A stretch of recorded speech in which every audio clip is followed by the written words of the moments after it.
intense outside the ER here at Emmanuel Hospital. The staff have set up a triage section to sort out the seriousness of the injuries caused by terrorists. Terrorists set off an explosion in downtown Portland, but so as not to bring the city center to an actual halt, Portland International Raceway, complete with a mock-up of downtown, stands in during this drill. Got 6 officers and 2 vehicles coming your way. Impacts of the faux explosion ripple through the metro area, from North Portland to David Douglas High, Beaverton, and Emmanuel Hospital. Victims come by bus, car, ambulance to Emmanuel. First, they need to be cleansed of the toxins from the fictional dirty bomb. We got a chest injury here. Then the emergency care staff try to learn what's wrong with them, not only the wounds that are visible. The explosion was horrific. I think they're dead. High school student actors play some of the victim roles. Other volunteers from the community, also sporting garish wounds worthy of the best Halloween makeup artists, stand in too. People portraying the injured in the Portland event are working in conjunction with disaster drills in Phoenix, Arizona, and in Guam. Homeland Security Department spokeswomen call it the biggest such exercise ever. What counts for the folks volunteering and working here is how well they and their neighbors are.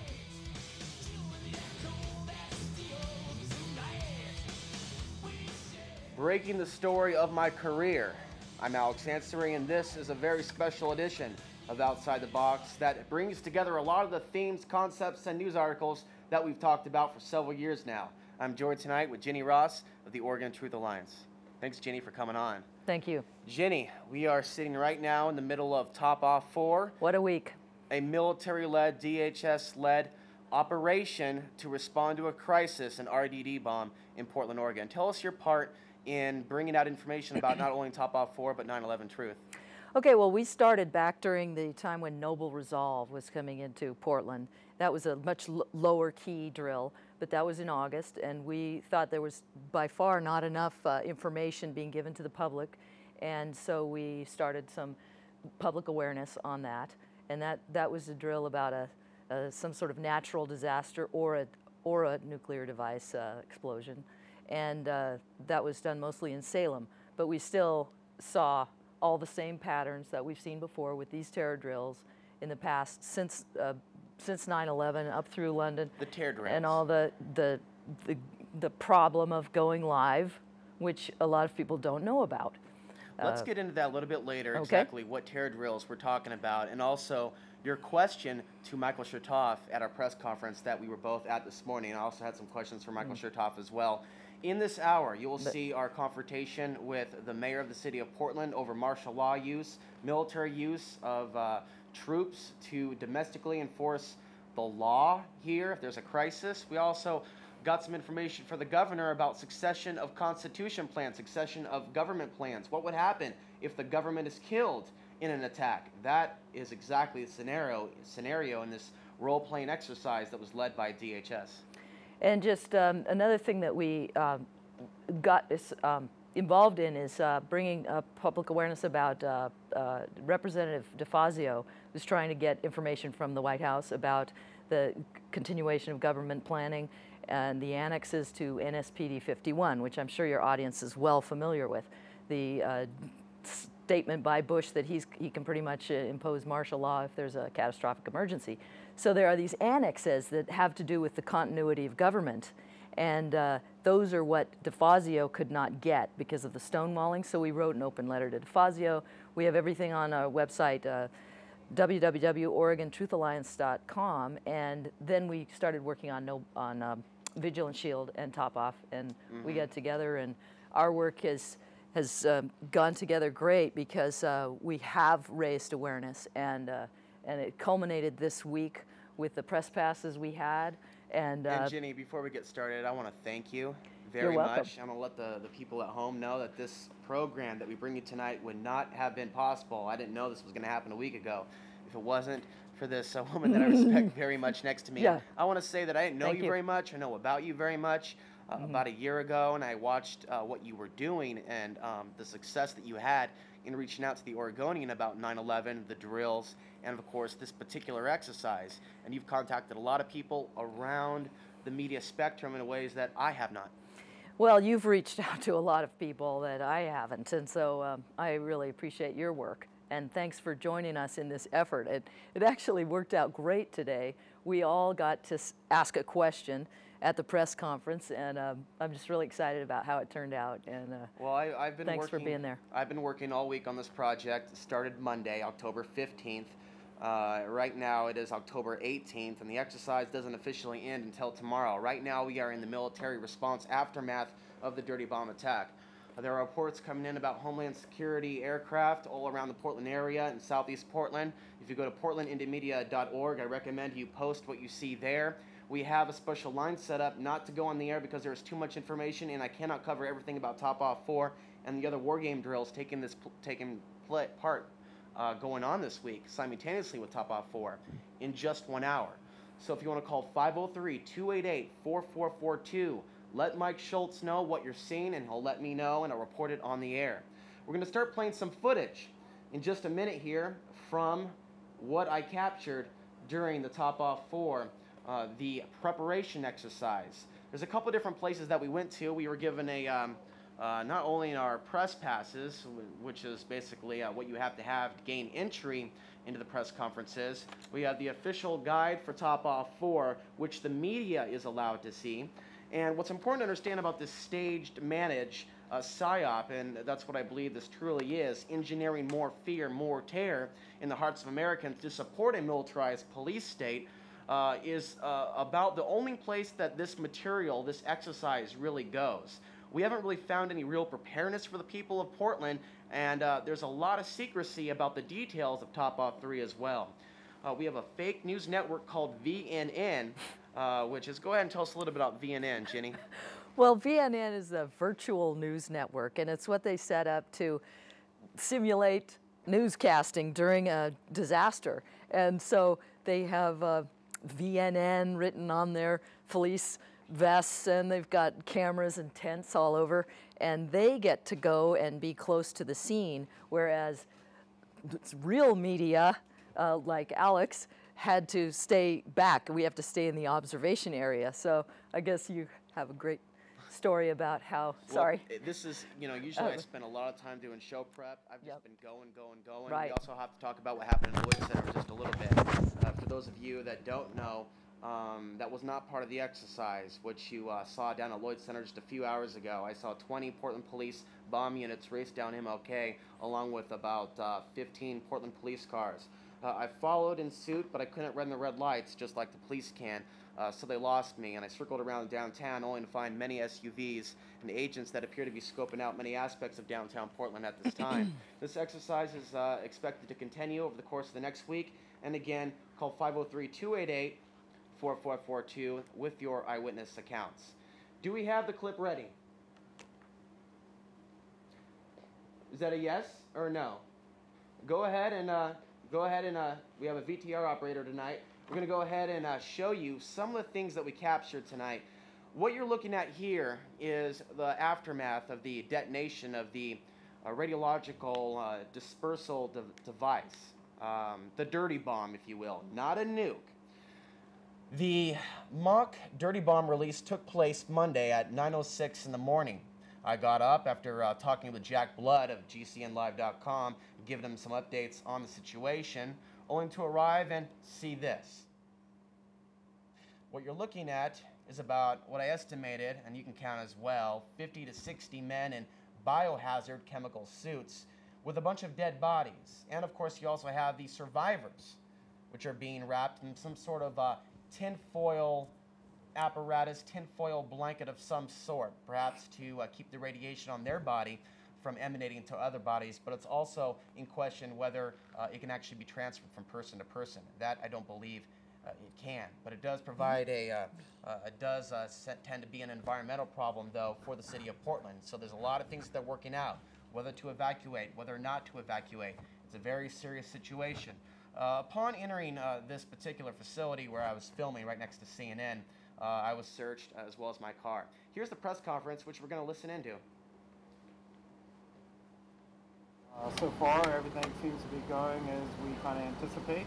I think you probably have a lot of questions with regard to the operations, and we'll turn that over to the Portland Emergency Manager, and then we'll answer any questions that you. Right now, they're out there. They're starting to grab the victims. They're starting to pull them back. They'll be triaging them.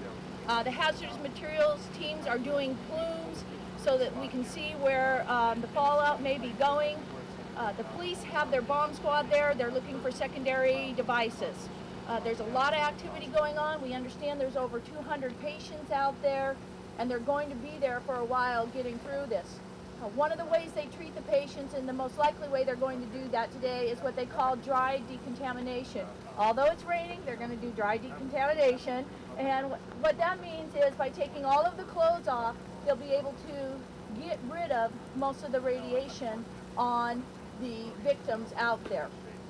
Is there has been emergency broadcast alerts saying this is going on, telling people to shelter in place, to take care of themselves. So we are looking already at citizen protective actions. Teams, we do have our C-Bernie rig, which is chemical, biological, radiological, nuclear explosive rig, and those are specialty teams that they're bringing in. They've also requested USAR teams, urban search and rescue, because they have a couple of rubble piles out there where there are victims. And so that is of great concern, to get the right equipment out there to get the victims out safely. Are we going to find out later on the day about Vigilant Shield 2008, the other war game that's going on at the same time that Topoff 4 is going on? No one from this local jurisdiction, I believe, is here to talk about that particular exercise. So there's nothing for the media to know about Vigilant Shield in any press release? Or not that I know of. Just want to make that clear. I'm sorry, I couldn't hear the question. Vigilant Shield 2008, it's the war game exercise involving U.S. Northcom, GSCOM. That's DOD. We can put you in contact with the public information officer that's handling that operation. It was a difficult experience doing all this by myself. I expected to have a cameraman, but it's one pass per person. Again, I want to thank Ginny Ross. This was an experience of a lifetime, and you can call me Saturday on the WTPRN show, and we're going to talk about it for 2 hours. My name is Daryl Madden. Go ahead. And what we're doing right now is we're observing some decontamination processes that are happening. It's going to be a part of our integrated program for emergency management.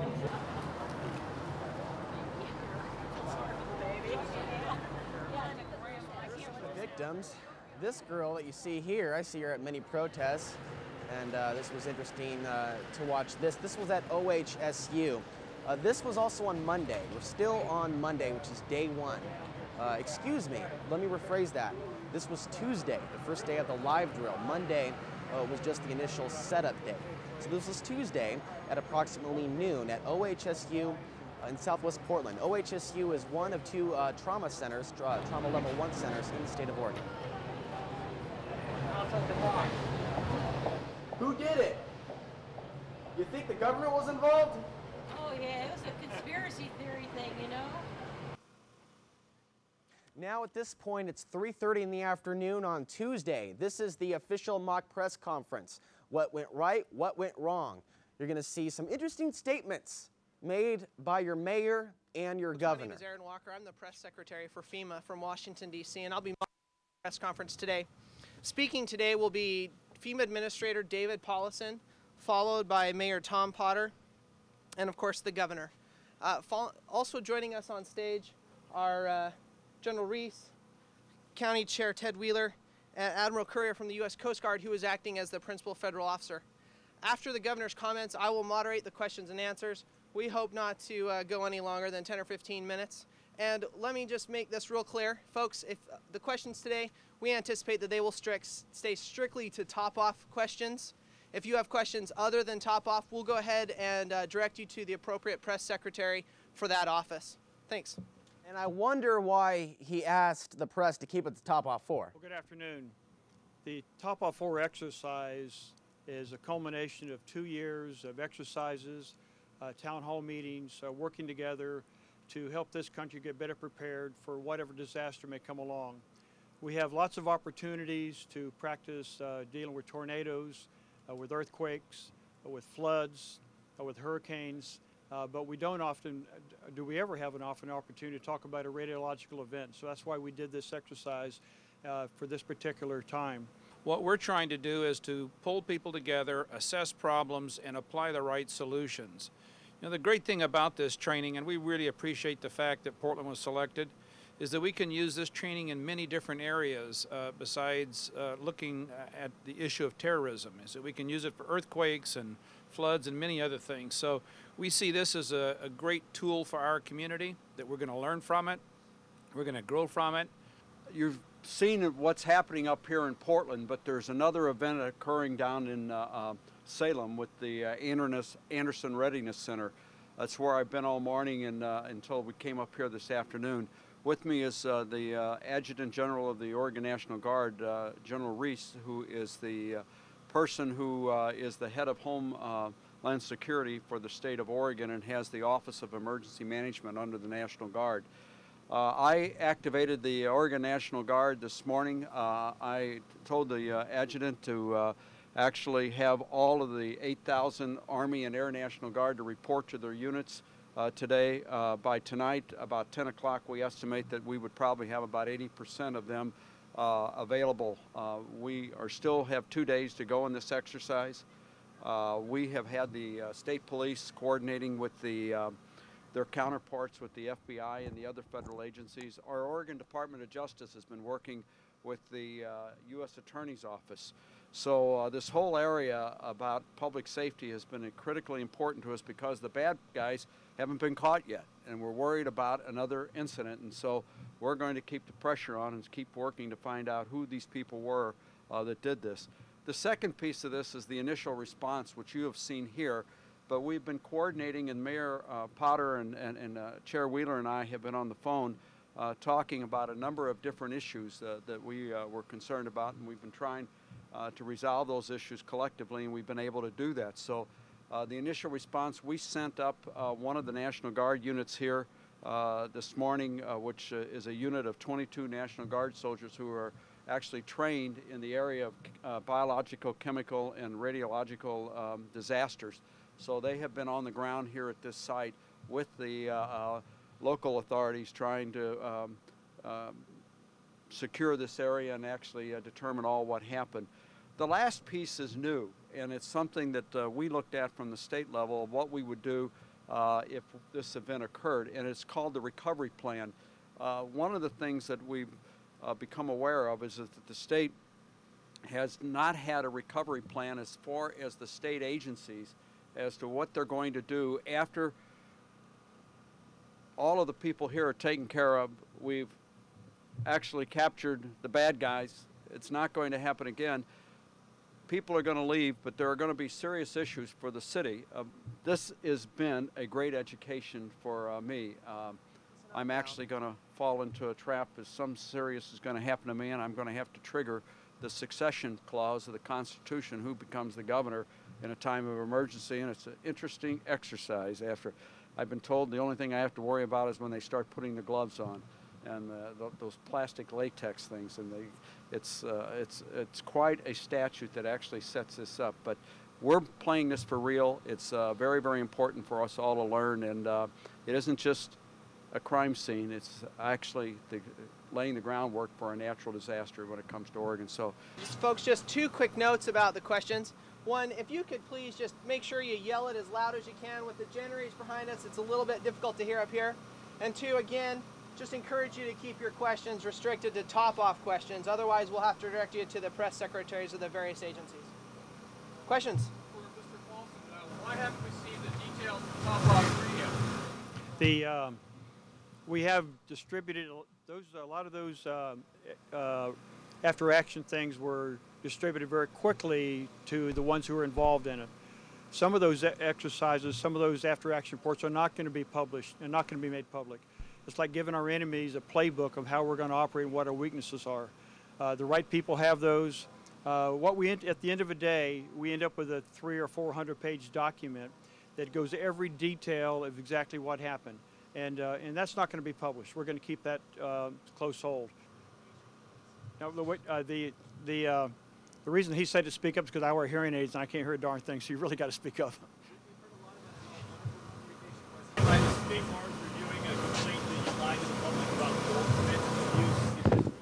why don't you go ahead and we'll have you direct that to Christina, his press secretary.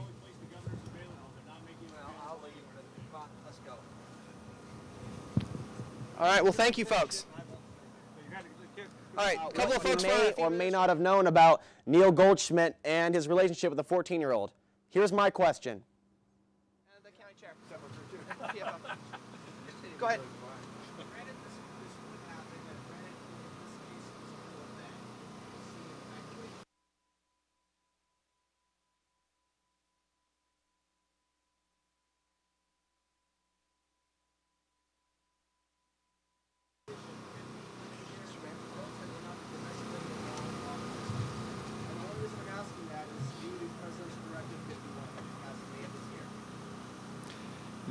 The mayor is responsible for directing the evacuation of the city, and that we will use those resources we need to ensure a safe evacuation. The Portland Police Bureau can't do that by themselves. We've called in our regional partners from other police agencies and from the state, and that if necessary, other resources from the federal government. The whole idea isn't to enforce the law, it's to safely evacuate people.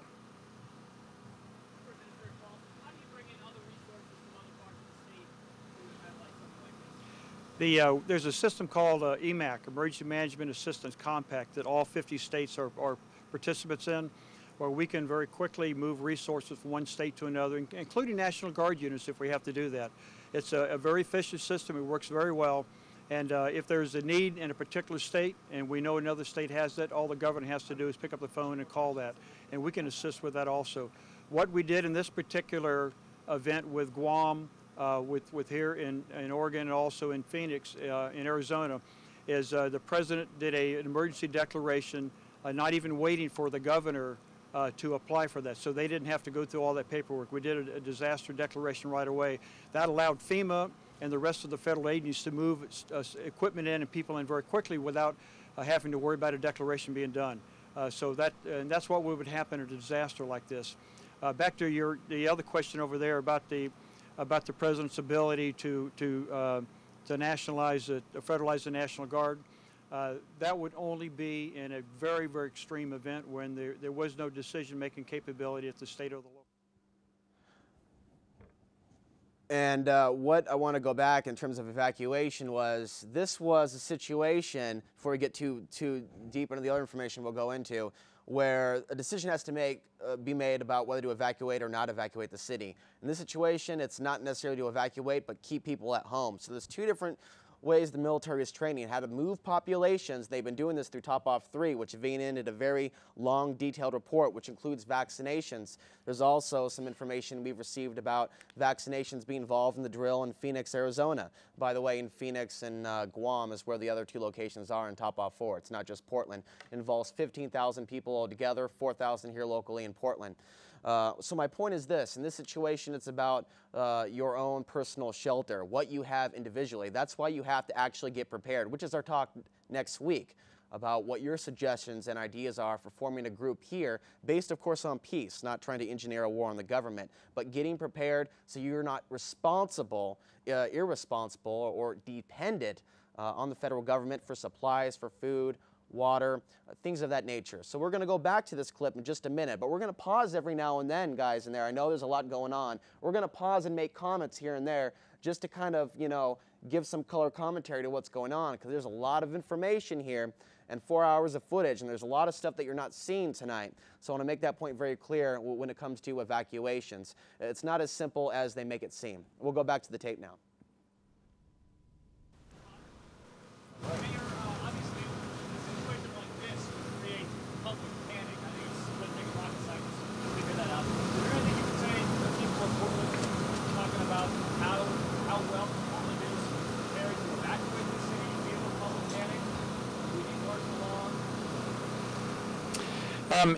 One of the roles of the mayor is to be the public face of this, and so as a result, I've already on some of the closed networks had press conferences about this issue. That it's perfectly natural for folks to be afraid. But what we have to do is give them the tools they need in order to sort of restore their lives, but also make sure that we restore basic services as soon as possible. You know, there's the response to the event and there's the recovery. You can see with Katrina in New Orleans, where the recovery has been very protracted and long. We expect that we would have the same thing here in the event of a dirty bomb. So that would require the resources of not just the city, but the state and the federal government. And the commitment that we've had is that they'll be there when we need them. When I went to the hospital this morning and talked to both of the doctors running that exercise, they said they did have enough medication there for the particular type of radioactive material. A lot of the patients brought in had not been contaminated. A lot of them have. They were decontaminated and given medicine. And quite frankly, I don't know that the stockpile has arrived yet or if it's even been asked for. But we do have plenty in the national stockpile, and this particular hospital had enough to deal with all the patients that were brought to them. Thank you, folks. And good questions, folks. Thank you very much. Now, I like how they all kind of are escorted by NORTHCOM, NORAD, the military, the guys there down there on the ground that work directly for the DOD.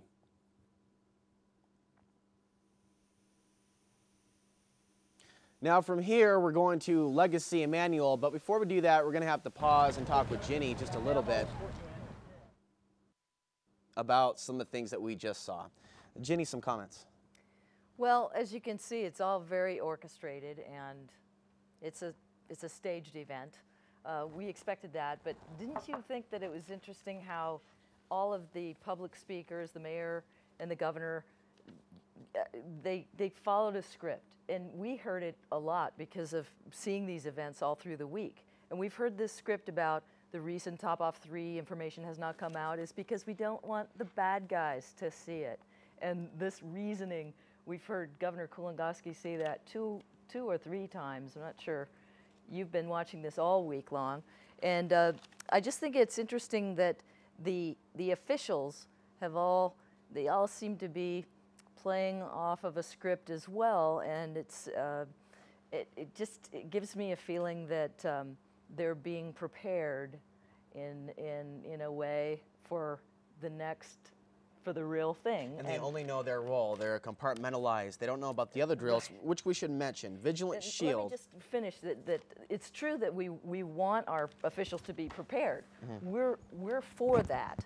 We want preparation and safety for the citizens. But what we think is odd, I think Alex and I have talked about this week, is that the total lack of citizen involvement in this entire week. It's just the officials and the responders that have been preparing, not any of us. Yeah. For this disaster, unless we were one of the play actors. Now, in the alternative world, a lot of people have been concerned, obviously, as you are, about a false flag. Of course, we know that's likely, considering that they say it's not a matter of if, but when. And we understand a little bit more about 9/11 than your average Joe or Jane, but it's fairly well known about the drills that took place on that day and this accidental occurrence of them going live. The strange thing about it is, even beyond the level of a false flag and martial law, there's something else going on with the economy not doing too well, the dollar plummeting, oil and gas at an all-time high, the situation in the news breaking right now with Dalai Lama, China, and the United States, and the tension over that. It's very serious because the likelihood of World War III, whether a real, genuine war against each other or manufactured by something we don't fully understand, is beyond me. But we do know there are multiple drills going on. Pacific Shield 2007. And these are some keywords for you to Google and look up for yourself. And they're all taking place in the same week. Operation Peace Mission 2007 isn't this week, but it took place last month involving the Chinese and the Russians in a joint unified effort where the United States was a threat. Vigilant Shield 2008. Is in response to a possible Chinese-Russian attack on the United States. We have the permanent patrolling of the nuclear bombers that the Russians have now made permanent, according to Putin. There are many things going on in today's news. The Japanese have just deployed F-16s to possibly deal with an invasion by China. And we have a couple things going on involving Singapore, the Philippines. Ironically, there's also an exercise involving both the United States and Russia as well. So we have also domestic martial law exercises. We have DHS doing mock martial law type trial runs in Alabama with little kids, but you also have the global ones that are beyond the U.S. Precisely, and just to add one more drill to, this came up today, a drill that is being conducted in Texas and has now apparently led to a real explosion at a Texas oil refinery in Port Houston, or Port Arthur, Texas. And I just encourage everyone to Google that and find out about it, because a real gas line explosion has happened today. But what you won't hear in the news is that there was a drill involving some sort of live drilling, exercising about an explosion at a refinery. So, gosh, another coincidence, Alex. How can it be? We don't want to live in the problem, we want to live in the solution. If you have suggestions about groups, about sustainability, if you have suggestions about things you might want to get or things that you can use to barter with, or also you want to talk about starting up a town hall where you can talk about making political change right here on the local level, because now is the time, now that Potter is stepping down, how convenient, at the right time. That is next week's show. Now we're going to go back to the clip, the barrage of footage that I collected from this year's Topoff 4 exercise.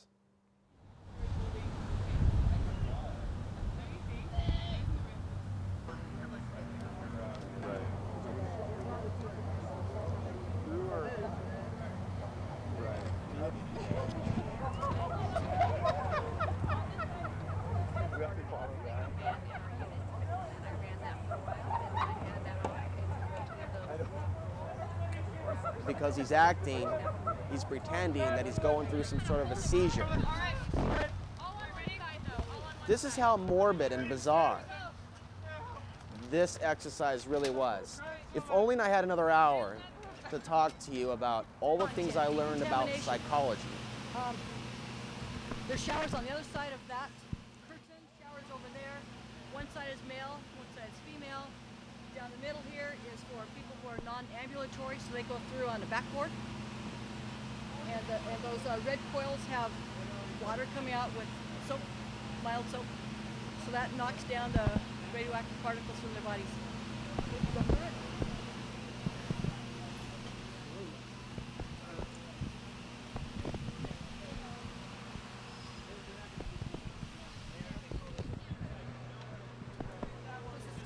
Tent here, where again patients are evaluated, and depending upon what their condition is, they might be admitted to the hospital, they may be just sent home. Those two tents over there, we could walk over there. What capacity could you handle here, do you think? Okay, good, thank you.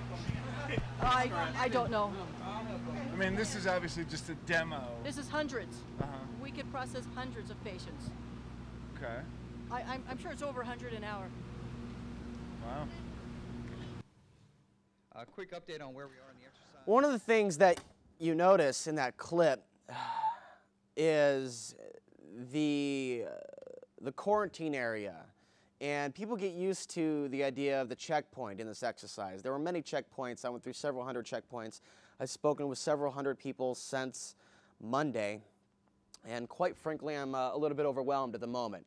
And it was very interesting on the topic of psychology to learn about how people in the mainstream media react to situations like this. They know intuitively what questions not to ask. And a lot of people in the media don't even know about the drills. I was filming alongside people from CNN, alongside people from Coin 6, and it was almost gang-like mentality as each different media person and different Department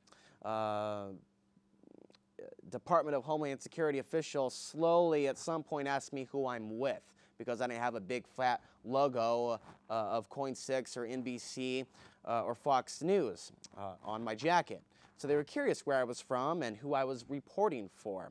And so I got used to that question. I got asked it about 100 different times. The one person who seemed to be the most concerned out of anybody was the lady that you just saw walking me through the RDD. And because she didn't know about PCM, she was kind of convinced that it didn't exist, even though it's down the street. My suggestion is for those that are in leadership and management at Portland Community Media to do more outreach to the local community, to let them know that we actually do exist. And there is a lot of hard work that the people do that are employed at PCM, but more work needs to be done to outreach, especially KBOO radio. Now we'll go back to the clip. Topoff full-scale exercise here in Oregon. Monday morning at 0700 hours.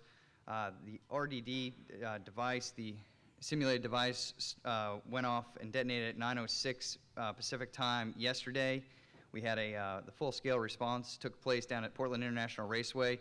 That response is ongoing, and you can see from the slides behind me that the federal, state, local governments are going to focus on the incident response, the acute incident response day, certainly the remediation issues, public information. What are we telling our citizens? Should we evacuate, shelter in place? How are you giving supplies and resources to those people who need to stay in place? We'll certainly have interactions today between the city, the county, and the state and the federal government. Yesterday, the governor was talking about something happening, giving him a hypothetical drill and having to listen to a sort of succession of constitution.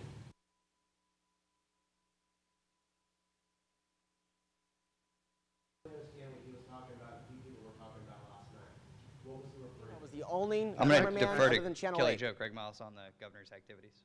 As a matter of fact, It was a very empty press conference. we're going to actually have Ms. Craig Miles come to the podium now, and then we'll take care of the rest of your questions right after the brief. Okay, sir, to answer your question specifically, what Governor Kulongoski was involved in, as well as most of the state of Oregon emergency management and executive department personnel, was a continuity of operation and a continuity of government exercise. We have never yet before, until this exercise, tested what would happen if the governor was incapacitated. So it was a first-time activity to run the governor's staff as well as the state elected officials through this process. Upon activation yesterday, when the state was notified of it, the State Emergency Coordination Center was activated, and we immediately began working with the Federal Emergency Management Agency out of FEMA Region 10 in Bothell. They deployed what they call an Emergency Response Team Advanced, which is a representation of all of the emergency support functions under the National Response Plan. They are currently residing at the state EOC with our personnel, and at some point when the rest of the team arrives from the federal government, we'll transition to what they call a joint field office, which will be a combination of state and federal personnel addressing the needs for the state of Oregon. The way our law works is the city goes to the county requesting assistance. The county will then go to the state when their resources are exhausted. And at the state level, if we are unable to provide assistance or do not have that particular capability, then we will actually go to the federal government and request that assistance. The governor did sign a declaration of emergency for the state yesterday morning. He has issued a request to the President of the United States for a major disaster declaration for Oregon. Unfortunately, I'm not sure what the status of that is. It is all-player action.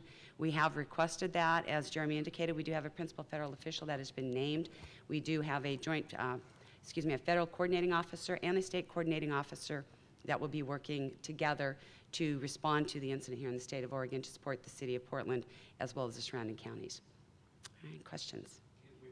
Just a quick note on that. Under Presidential Directive 51, Bush can determine what is and what is not an emergency. He can override the Constitution, Bill of Rights, and take control of Congress. That's your declaration of emergency. Okay, so my name's Lori Kelly, and I'm the marketing director here at the University of Portland. Director of Marketing and Communications here at the University of Portland. So what's happening today here at the Well, on campus today, there's a simulated drill that's going off called Topoff 4. It's with the Department of Homeland Security, and we're actually just the location for this. We've been involved, and we've got a lot of volunteers here on campus that are actually participating as medical providers and also as, I guess you'd call them injured parties.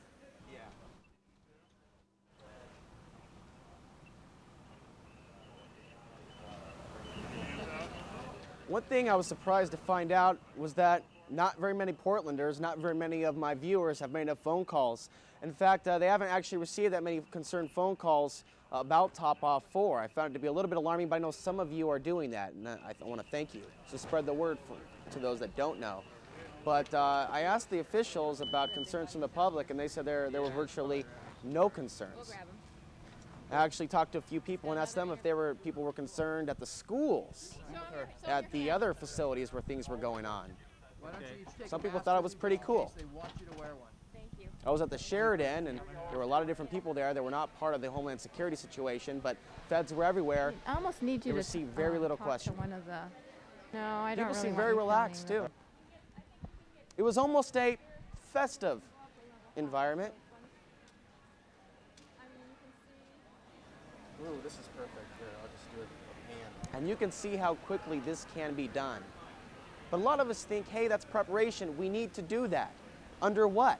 Statement almost kind of The phony insinuates that you threat, should bring your pets the with you. phony, illegal, never-ending war on terror based on the ultimate 9/11 lie. So the pets do stay outside? Another aspect of the drills to consider is the whole bureaucracy behind the drills. Like this, noting that FEMA's here and whatnot, in terms of the relationship between FEMA and the Red Cross. There are liaisons, there are professional liaisons with the National Organization of the Red Cross that work to communicate between FEMA and the Red Cross to make sure that we're talking to each other, we know what each other is doing, and if we need help from the other organization, they're there to facilitate that. Side, women's are on this side, there's a common area in between. So, and there would be special accommodation. Did anyone sleep here last night? Yes, we had some residents here last night. How many? We had about 13. 13 folks stayed here last night. And these were those that responded to t4volunteers.com? I'm not certain about that. Again, this is in Gresham at this point. This was yesterday afternoon at 3 o'clock. On the topic, though, of bureaucracy, the more money you spend, the more money you get in your budget. That's the bureaucracy that I was referring to in terms of the drill, the financial aspect of it all. Began to preach Romans 13 to calm people in case of civil unrest. My question is that something that you talk about here in the church? That's not a particular event that I'm aware of. That's not something that I've been doing particularly, no. This is the pet shelter, so that's also what's at the same going on in there location. right now. The last man was the pastor of the church where the Red Cross is set up. My question to him was, I'm sure you missed it because the audio was low, was, do you preach Romans 13 to your church? That is, giving power over the government and using the Bible to do that, as the government has recruited thousands to do in the South.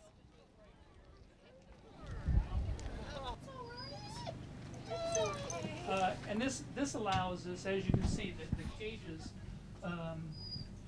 allow us to have the animals in here. If this had been a real scenario with animals that needed to be decontaminated, we would have had a place where the emergency takes place. If resources are overwhelmed at the local level, then you're going to request assistance from the county, and if things continue to ramp up and we need additional assistance, we would request it from the state, and then the state would request assistance from the federal.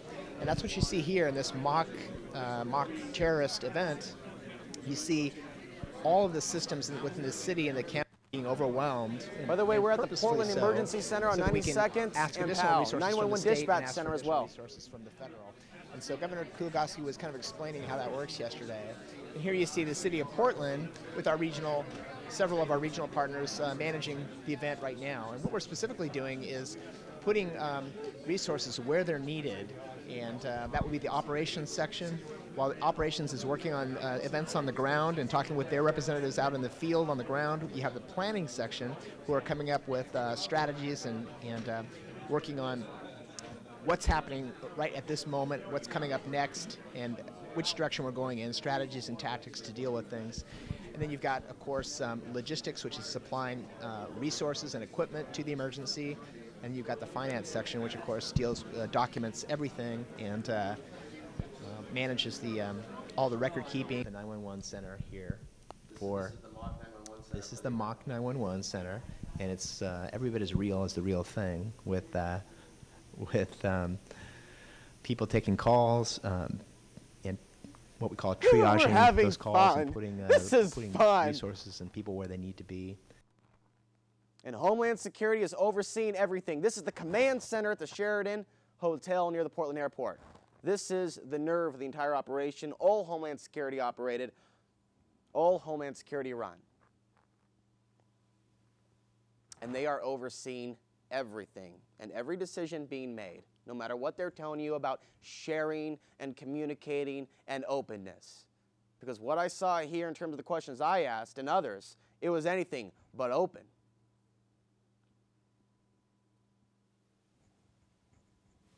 We can't go into in terms of the real world. So is the drill then larger than the media aspect of it? And in terms of, needing to keep that secret.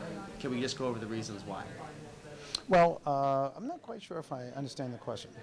Some of the details of the drill that we're not seeing getting up close in terms of keeping the information away from the general public for the purpose of, you know, what happened with Topoff 3. That's exactly what I'm talking about. Well, Like, well, of course. I mean, absolutely, because sometimes you've mentioned we can't mention. well, as you can imagine, there's very sensitive information which exposes vulnerabilities, and what we want to do is we want to find out how we can address those issues. So, obviously, to release that information in a public forum would not be conducive to what we're trying to learn and what we're trying to prevent.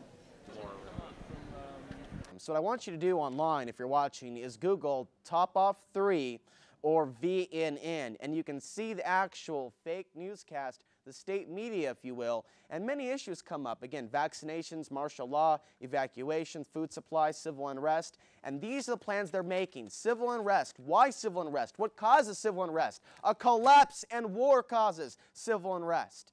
It's not just about martial law. It's not just about the symptoms. It's about the causes. Now is the time to look at it. People have been talking about the police state for years. We can't keep doing that for years because we don't have years left to go to keep circling the wagon like a hamster running on the wheel.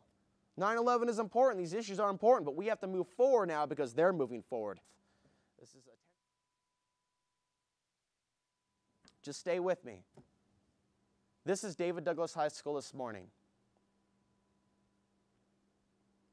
Children were taking part in this drill, acting as Army personnel in some cases, manning the checkpoint, which you see in, earlier in the clip.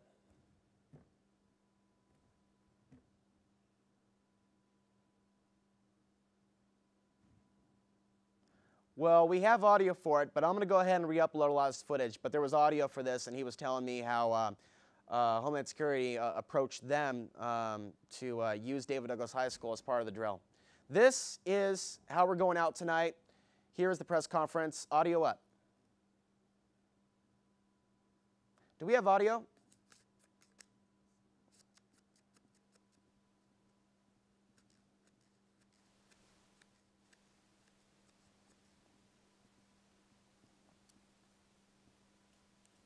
Well, what's being asked is about the 9/11 drills, and he's being asked that by Ginny. And that's the question she asked, and she was asking about the odd coincidence. And Michael Chertoff, if we have audio, we may have technical difficulties, which are beyond our control. But, I have to confess, I've never heard anybody suggest that there were any drills that presaged or brought on 9/11. I think I have a pretty firm grasp on what brought on 9/11, and I also read the 9/11 Commission report, and I'm pretty confident that it was brought on by Khalid Sheikh Mohammed and Osama bin Laden and Mohammed Atta and a bunch of other folks, none of whom consulted with or were focused on any kinds of drills. I mean, I think we drill all the time on scenarios that we believe are possible, some more likely than others, and we do it because we want to be prepared if something happens. I think it would be a form of kind of magical thinking to believe that if we drill for something, it's going to happen because we drilled for it. On that theory, we should never have a fire drill because fire drills bring on fires. So certainly this scenario, which was planned a couple years ago, and I think we've actually used RDDs previously, reflects an honest recognition that we live in a world where there could be a dirty bomb and that we better be prepared for it. But it's not, I'm quite confident that the fact of the drill is not going to bring on an attack. Last question up front. Last question up front. One at a time. I'm sorry. Yeah, we've had several drills from the state and local jurisdictions over the last few years. Is there any? All right, I want to thank you all for watching. We have about a minute or two left. Again, if you go to portlandindymedia.org, you can go ahead and post if you've seen anything. We didn't really get any reports except one. Caller reported a lot of black helicopters during Topoff 3. She heard several helicopters last night. That would be Topoff 4 because Topoff 3 was a while back. Yeah, Topoff 4, she's Hawthorne East Side. I actually have heard that from a couple people, the Mount Tabor area. Interesting area. for the government to be involved in that area. There are a hell of a lot of activists and anti-war individuals in that area. SUVs driving very quickly in formation in her neighborhood. And of course, I saw a Homeland Security chopper up close at the Sheridan Airport, and I was amazed at how loud it seemed at first, but then how quiet it was right away. That it wasn't as loud as some helicopters that I had heard in the past. It alerted me right away, but before I knew it, it was already gone. And it was down there, about 1,000 feet down, just hovering. William Rodriguez will be speaking. Last Man Out, 9/11 Hero is the name of this event. Tuesday, November 6th at Burbati's Pan. That's 231 Southwest Ankeny, Portland, Oregon. One thing I want to say is that I have felt personally very frustrated over this particular situation in terms of the coverage in not only the mainstream media, but the alternative and conspiratorial world as well. And I find this to be a little bit alarming considering the fact that these are all documented facts, that we are now witnessing a history in the making. And we have to do something about our own survival because it's clear our government is not going to be there for us in the case of a major disaster. And this oil-based system that apparently they don't want us off of is causing us a lot of problems because if something happens, the oil distribution is going to hurt the trucking industry, which carries your food from point A to point B. And that in this new globalized world in the 21st century is a big, big problem. More updates, more details about this amazing adventure Saturday on WTPRN from 2 to 4 Central Standard Time. We'll see you next week. Good night.